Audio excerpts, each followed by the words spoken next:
Hi guys, welcome to this week's vlog.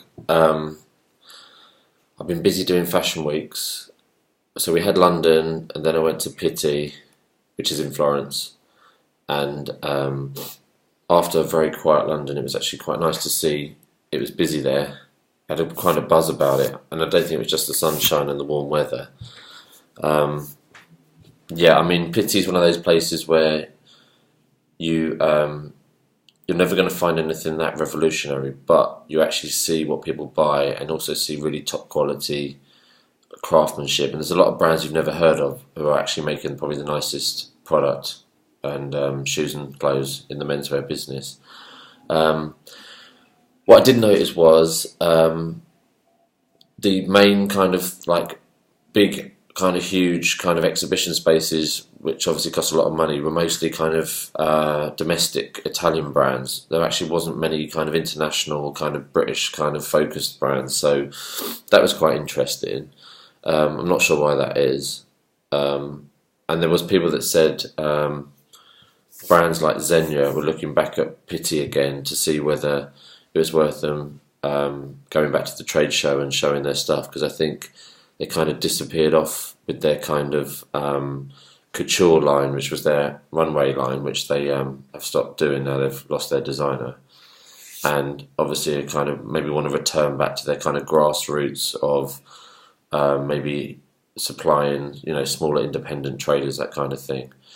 But overall, Pitti was really good, and a kind of it was good to see that menswear wasn't dead after LCM.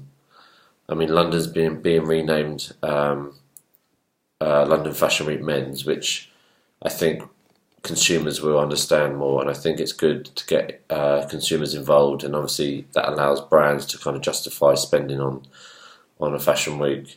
I mean, personally, I think it'd be a good idea to kind of like pedestrianise like Oxford Street or Regent Street and do fashion shows for the public down there. But that's in January, so maybe that's not such a good idea. Anyway, what else has happened this week? Well, Michael Kors has opened a brand new, like, huge new shop on Regent Street. That's probably a brand which is probably the biggest fashion brand of this decade.